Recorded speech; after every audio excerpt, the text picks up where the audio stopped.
you know, you guys got to reach out to me more often. Like I had to be careful when I asked that because you reach out to me a lot already, which I love. I get two kinds of feedback typically. I get the, man, that session with that speaker on that topic killed it, loved it. It was fantastic. I've already started using it. Thank you so much. Or I get the, hey, love the show. Wondering, can we talk about X? And today's show is actually inspired by that, the latter. So I love getting those, but I want more. So don't be shy. If you're sitting there, go to LinkedIn, go to Twitter, ping me, give me your feedback, good, bad, or indifferent. Because candidly, folks, this is our show. This is like our time together. And I want to make the show everything you need it to be for you to be successful and for it to be a fantastic use of your time. And so you're not hitting that, I want to listen to this at 2x because I can't listen to Prale for 30 minutes, so I'll listen to them 15. Or I want to fast forward to the key stuff. I want this to be like dynamite time that we all just love working together. Today's conversation is interesting. I'm going to get into what the topic is shortly, but as I like to do, I like to kind of share some stories. Literally this morning, and I'm not making this up. You sales reps are out there are freak when I tell you a little bit about this. I'm doing my thing. I'm Joe Marketer, and we have these people who are representing this trade show who think that we would be a fantastic addition to their event. And time is tight. Deadline's almost upon us, and they want to talk. Do we have an expression of interest? Which we did actually have an expression of interest. So they've already had that initial sales qualification stage where, this is our value prop and yes, we're in. And so now, boom, they've moved me to the classic AE role and now we're going to have an appointment. And here we are jamming. First thing, this experience blows my mind. They're like, so the meeting, just dial in. Here's the number. No pin required to go straight in. So, my events person and I, we dial the pin. The number, boom, we were right in. It was weird not having to dial a pin, but boom, we're in. Life is good. We're small talking with this woman. I don't know who the woman is. I'm assuming she's part of the crew. And finally, she's like, who's here? Like, what are the names? And I'm like, I'm Darryl. And Nicole says, I'm Nicole. And all of a sudden, there's this long pause. And she's like, I think we have a mistake. You're at a meeting you shouldn't be at.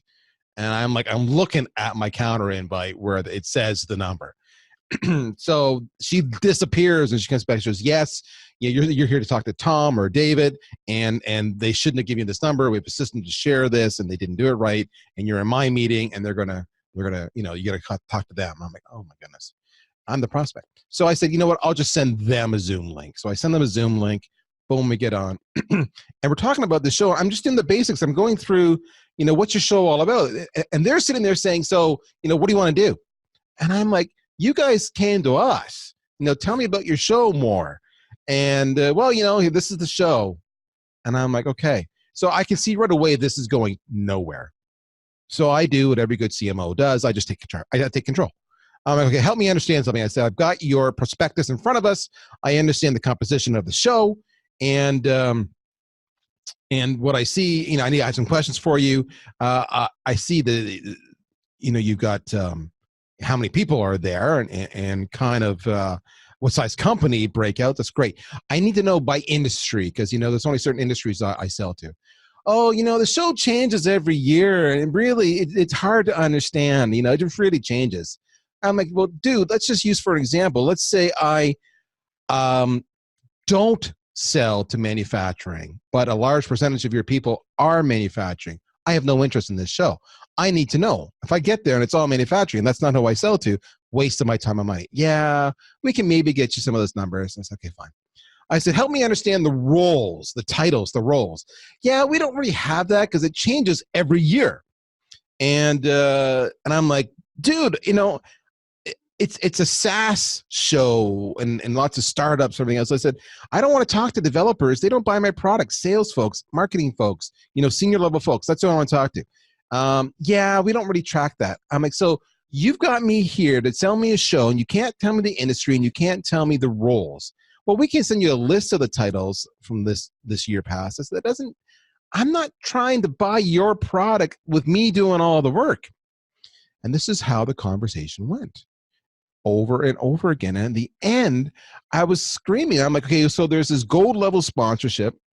And I said, your rep told us with that we get a speaking event. I said, is that the case? Well, it's really late in the game. We don't know if we can get that or not. Okay. I'm now at this point speechless. And then they're like, well, we can maybe squeeze you in. We have to rework the agenda, but how credible are you as a speaker? And, and do you do much of this? Now, for those of you who know me, I speak a lot. I've won a couple of recognitions and, over time. I speak a lot. And so what we got out of this was this person did no research into me, had no ability to represent what me as a CMO would be interested in knowing, and had no data to back up their value prop. It was all upon me. And in this particular case, they were looking for a $30,000 investment.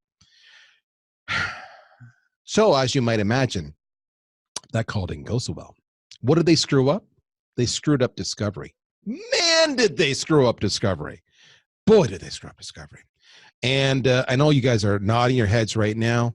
And that was actually, ironically, what one of our, ongoing listeners asked. Can you talk about discovery? Because me and my team, we struggle with this. We don't stick to the framework. We go off track. We don't do it right. And ironically, this individual, totally coincidental, also sells events. So how was that for a small world? So I said, we need to do a show on discovery. And I said, who is all about discovery? And if you've been following LinkedIn at all in my conversations, you have seen me have a wonderful exchange with Randy Riemersma. And Randy's with Span the Chasm. And he is the founder. He is a sales trainer, consultant, coach, teacher extraordinaire. And he got my first attention when he did this just wicked video on just one small element of discovery, which is don't jump in. As soon as you hear something you like, don't jump all over that person because now you want to share. So I said, dude, I got to have you on. So since then, Randy and I have developed a fantastic friendship. We've connected with each other. We find out that we're both approximately the same age with lots of the same hang-ups and habits. So with that, it's going to be a quirky call today. I'm looking forward to it. Randy, my friend, welcome to the Inside Sales Show. I simply cannot put into words how excited I am to be here today, Darryl. I think you can. I think I've never seen you lacking words. You are one skilled oratory expert. Is that a word, oratory expert? There seems to be a better word for that. We're going to make that up. Talk to me. So you heard my story. When I was sharing that, what was going through your mind? It just the tragicness of it, the avoidability of that, the shamefulness of it. I mean, there's 1,000 things. You wonder why salespeople have, bad rap. It's because idiots like this young person or this person, I don't know how old they were, not taking the time to understand. And you and I talked a little bit before we got on the call, the importance of understanding who got on the call, the importance of understanding who your ICP is, what they really do, what really hurts them, and how you can solve their problem. To put that amount of pressure on you to lead your own discovery process, decide if you're going to make an investment or not, so avoidable, so tragic, so shameful. And the funny part is, I am on the hook. I have a pain, if you will, to generate leads for VanillaSoft. Therefore, I saw this might be a good opportunity based on what I perceive, which is just surface on their audience and the people who would be attending. But, so I have self-identified already. If I hadn't have self-identified, if this was just this individual trying to discover me right away, I would have bailed long ago. I got off that call and I actually called Nicole back, my events person. And I said, what the F? And she was like, oh my gosh, that was like the worst call ever. They were so not prepared. And the worst part was, Randy, was that I was now dealing with the account exec plus the original SDR. So I had not just somebody who was junior, I had supposedly the more senior individual in that sales cycle. And that's where we are. It was crazy. So I'm not the only one going through this. There's prospect after prospect going through this. There's sales reps going through this and making these same mistakes. When it comes to discovery, talk to me. Let's start with some basics, all right? There's one school of thought that says the way to manage discovery is to have a script. There's another school of thought that says the way to do discovery and have yourself some freedom is to have a framework. So what camp are you in? Are you pro frameworks or pro scripts? You're doing you like these pro con? Are you this or that? The Luigi Benjamin all over again. I love it. I am, in general, I am a frameworks guy because I believe if you have taken your time, you've prepared, you have honed your skills, having a framework as a guide allows you to be much more situationally fluent. Whereas if you get stuck with a script, I've seen thousands and thousands of reps, they're on their script. If they go off script at all, it just hits the fan in a big way. So I am, in general, a frameworks guy. I do believe in the first 10 or 15 seconds, I do want to have that pretty scripted so that I don't screw that up. I don't want that to be framed. I want to be able to say, my name is Randy Riemersma. I'm here from Span the Chasm for this reason, and give you a specific, open-ended, engaging question just to get you to start paying attention. I do believe for a very brief moment of time, we need to have a script. But I find that in our coaching, companies that use frameworks do much better than companies that use scripts. I actually, though, I really like how you're approaching this, which is a little bit of a hybrid. You're predominantly framework, but I love the fact that you do have that script, if you will, for the first, 10, 20, 30 seconds, whatever it might be. Everybody's heard me rattle on before. I've talked to Chris Beal, I've talked to Benjamin Dennehy, I've talked to many others. That first 30 seconds, I'm just generalizing, is so important to nail and get it right, Yep. and not follow those same mistakes like, hi, how are you? How are you feeling today? What's the weather? By that point, they've tuned out and moved on. So I love the script up front. And one of the things we talked about was I shared a framework that I like to follow. And I shared this on LinkedIn. For those who didn't catch it, it's a framework that I did not craft, but it works for me. And it's called Spiced, SPICED.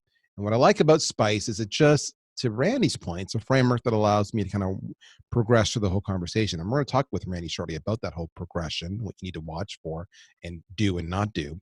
But Spiced stands for, what's the situation? Help figure out what the situation is. Pain are they in? What's the impact it's having? So SPI. What's the critical event that's forthcoming that will force them to make a decision because they have to avoid that critical event or have something done at that point in time? So SPICE. And then what's the decision-making process? So if in my discovery call, I can use that framework to make sure, oh yeah, I gotta ask the question about what's the impact. I gotta ask that question about what's the pain, and what's the critical event. That kind of keeps me on track, but it lets me to bob and weave and go around and have a wonderful conversation, build a little bit of a rapport, but keeps me focused because I will get distracted. Now, do you have a framework you like to follow, Randy? Yeah, we do have a framework that we do. It's there's a content partner of ours, Aslan Training and Development, that we use here in Atlanta, and we've worked with them in a lot of their content. We try to keep it super simple, the 5 Ps. What's the profile of the company? What's the problem they're dealing with? What's preventing them from being successful? What's the priority of this problem? And who are the persona or the personnel that need to be involved in solving this, so that we have a way just to kind of frame it up. There's a variety of, like, whether it's spiced, whether it's, the 5 Ps, whether it's whatever, I don't think it matters. And this is when, I love these conversations because people be like, you have to have, this sales methodology. We're a sales training company. Let me go ahead and say this. I'm not a big fan of sales training because I find it often gets implemented poorly. It doesn't get followed up, and you have to do things, people want to do things a certain way. But basically, I'll say, look, any sales methodology is going to be better than no sales methodology. So whether you're Spin, Challenger, Sandler, there's 1,000 things we can talk about. Having a methodology matters, and the methodology has to work in your system with your salespeople, with your ICP, and it has to work in that environment. So when people, I don't get all bent out of shape about, which framework you're going to use, whether it's, spiced or whether it's the 5 Ps or whether it's whatever, having something that's going to keep you directionally correct, I think, is critical in a way that works for you and your team. I love that. I'm the same school of camp as you are. It's really meant as a, you use the bad analogy here as a GPS. It just kind of keeps you going to the destination you want to get to and making sure you hit all the way stops along the way, because that's what you need to do, in the discovery process. I'm with you as well. The framework doesn't work. Pick one that works for you and that the target can connect with, relate to, and get you all the facts you need to be able to go and propose a solution. Yep. That's all that matters. I agree with you. All right. And before you go on, you said the word facts. I also want to add in a word, and this may be crazy. Okay. I want to add in the word emotions as well. I think we need to add emotion into the process as well, because if we're going all fact, we're on the rational side of our brain. People don't start moving until they feel emotional pain. That's where decisions really get made. And then they back it up with, we make emotional decisions. How many times have we heard this? We make emotional decisions and back them up with intellectual alibis. So we must get the facts. I believe we also need to enhance that. We get or groom the emotions in the process as well. All right. You mentioned emotion. Yep. I love that. So the framework is around getting to the destination and gathering all this information. But, there are different kinds of things you need to connect with. You need to connect with their emotion, which is often, the pain that we talked about, maybe my spice concept. The pain hurts, Yep. It frustrates the living hell out of me. So there's the emotion, but there's also goals and there's numbers and there's politics. Are there any tricks or techniques you can use to make sure that we are intentionally seeking all that information out? There's a couple of things. So I want to start. I want to capture this piece because we listen to a lot of calls with our clients, with SDRs and with AEs in the first part of the sales process. And you might be on a call like for the call that you were on the other day. I don't know how long it lasts, but maybe you're on a 20, 25 minute, 30-minute discovery call with someone, and let's say it's 30 minutes. In that 30 minutes, there's probably 25 minutes of BS. But there's going to be a couple of moments that we need to dig into. And when I'm always listening to, I do my own prospecting. I got to do my own pipeline build here at Span the Chasm. There's discovery gold that we talk about a lot. There's three things I'm always on, my radar is on high alert for. If I hear a number, if I hear a goal, or if I hear an emotion, I always know that that's the time to stop and dig in and tell me more. The emotion might be, wow, that'd be the holy grail. Okay, they want something here very badly that would mean a lot to them. Talk to me about what that would mean. What does that look like if you're able to achieve that? Or, man, this old system we got feels like just an anchor around my neck. There's a lot of emotion there. And it seems really obvious to dig into that, Darryl, but I hear a lot of reps, they're like, oh, wow, that must suck. And then they move on, right? And they just miss that moment. Or a number. Here's what I know. If you say 17%, I know that you want that number to either go up or go down. Operational expense, 17%. Operational expense as a percentage of revenue, I want that number to go down. Year-over-year revenue growth, I want that number to go up. But a lot of times reps don't stop and calibrate around a number. If an executive that you are talking to says a number, stop the car, park for a minute, and dig in. And then the last one is goals. Hey, we are trying to. We are on a mission so that. Those three areas, and to me, they seem obvious when we talk about them on your podcast here, but a lot of people are just missing those magical moments. They come a couple of times in the call, and when they're gone, they're just tragically gone. So when you hear those things, numbers, emotions, or goals, stop, dig in, and find out what it means. What's the why behind the statement? So think about that, folks. Again, I'll fall back just in the framework that I know, Spice, using his example. Oh, this is like an anchor around my neck. That example Randy just gave you. I would immediately go into the eye of Spice and say, well, what impact is that having upon your operations? And then to Randy's point, because they're going to give you some numbers now at this point in time, you want to calibrate. Oh, it's affecting your your new customer acquisition. So what should the new customer acquisition be? Did you have a goal that you're trying to achieve and you're trying to get to X, but you're only at A? That's a bit of, are you this far behind? Wow. So how is that pain, now we're on the P, being experienced in the operation because of this impact?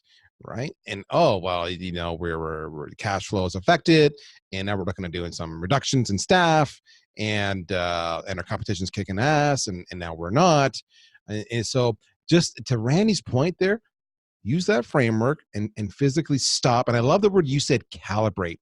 That is such a powerful, powerful word. Yep. It reminds me a little bit of the video you did make. And again, if you haven't seen Randy's video, go to check him out, follow him on LinkedIn. He did a video.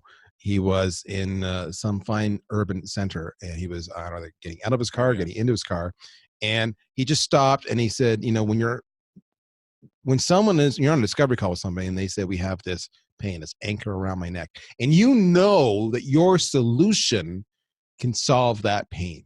Too many reps just want to jump in and just go, blah. Well, let me tell you about my product and how we can fix it.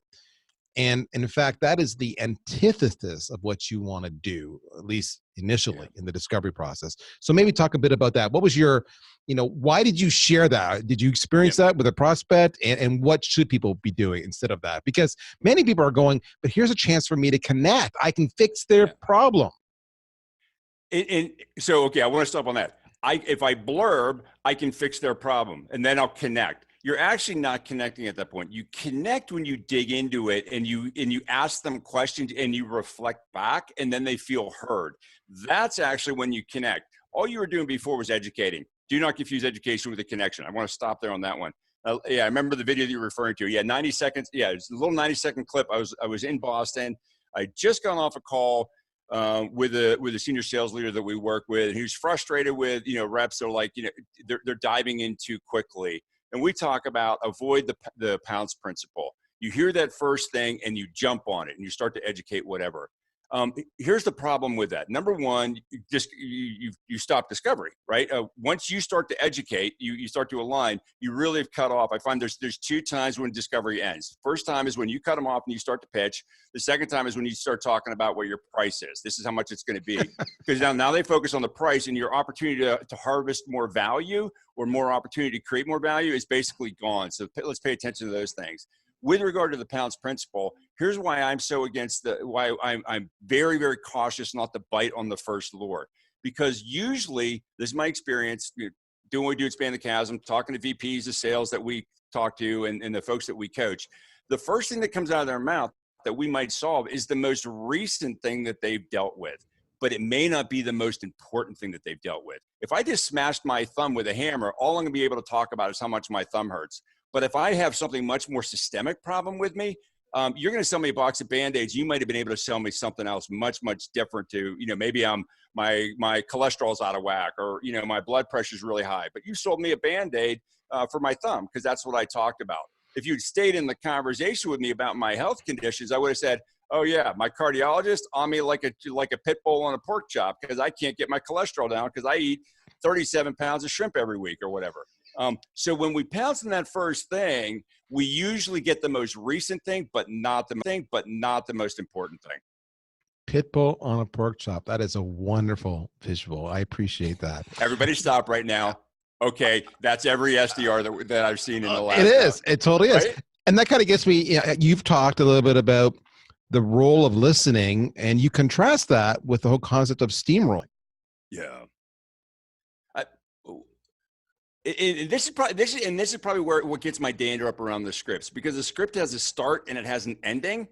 And by golly, as an SDR, BDR, ISR, whatever your company calls them, I'm going to get to the end of my script. And so I just go through the whole script. Sometimes I'm going through my script without even having gotten permission. I always find that amusing. I get a lot of calls from lead gen companies, and like someone will hey, how you doing? All right, you've indicated this is a cold call. Thank you. They say some value prop, and then they just go into their pitch without even asking me if I'm interested or if it's okay to ask me a few questions. Or they just go into their pitch. So one thing I find it interesting is don't go, just a comment, don't go into discovery until you have permission, because they're not engaged yet. Until someone gives you permission to start asking, they're not really listening. And I know I still am a victim. I still do this. I still do stupid stuff. I'll be sometimes like 90 seconds into a discovery call, and I'm like, hold it. They're not with me yet. I never got permission. They're out right now. They're updating their CRM right now with whatever from their last call. Got to have that permission. And the steamrolling, if I'm going to start the upper left of my script, I'm going to go to the lower right, and I'm just going to go through that. Number one, I'm going to miss all those wonderful opportunities where they give me that discovery goal, that emotion, that goal, that number. And a lot of times, we got to just slow down a little bit and dig in, because it's like that third or fourth clarifying question where we start to get that aha exactly moment where, oh, Darryl, aha, I get your problem. Because I've dug in with clarifying questions, I get your problem. It sounds like this, right? And then you go, Randy, exactly. And here's what I know about my brain. When you get someone to lean in and say exactly, there's literally a dopamine release in the pleasure center of their brain, and the next thing that you say will be perceived as truth. You understand my problem? Exactly. And then they say something crazy like this: Randy, how would you solve that? And what you say is you'll get the chance to throw up all that wonderful product stuff that you have. But you got to stay in there. Don't steamroll them. Don't try to get to the end of your script. Try to get to the meat of their pain, not the end of your script. Now, you have said one thing. We'll make this our final talking point, and we're getting tight on time here. You can do all of this, but and I'll let you finish the sentence. Nothing happens until we make the current state unacceptable. Bam. Bam. Did we just do bam together at the same time? Simul-bam. Oh man, simul-bam. How do we do that? Is that that's the whole conversation we've had today. I understand, but I think what I love about what that statement says is we have to remove status quo as an option. We have to remove status quo as an option. For those of you on video, this will be easy. For those of you that are listening to us while you're at the gym, you'll have to imagine this. I'm drawing a little band here in the air. This band is where we spend 80% of our time. And in this band, emotional time. And in this band, my team lost, my team won. I came to work, my boss is still an idiot, blah, blah, blah. It's our life is in this sort of 80% band. And the decisions we make in this band are, hey, Darryl, where do you want to go for lunch? Do you want to watch, Netflix tonight, or do you want to do some on Hulu? We make these sort of life decisions in here. Current state unacceptable. We must take them out of that emotional state and get them below that line to experiencing some actual like DNA fear, paranoia. We got to make the current state unacceptable. And usually, if you don't already know about it, I need to be able to have a point of view that's going to lead you to that. That's going to expose that. And we got to pick at that scab. And we got to pour in a little bit of onion juice. We got to grind in a little salt and then a little bit of dirt just for fun and grind that in to make the current state unacceptable. Because I firmly believe that nothing happens until someone believes that everybody's busy, right? You're a CMO at VanillaSoft. You got a lot of stuff to do. If you are not taken outside of that emotional band, you're going to be too busy to deal with it. And we want to educate versus instill emotion. We talked about emotion early on. Ration educates, emotion motivates. Just because you've educated someone doesn't mean they're moving. You got 7 seconds left. I know.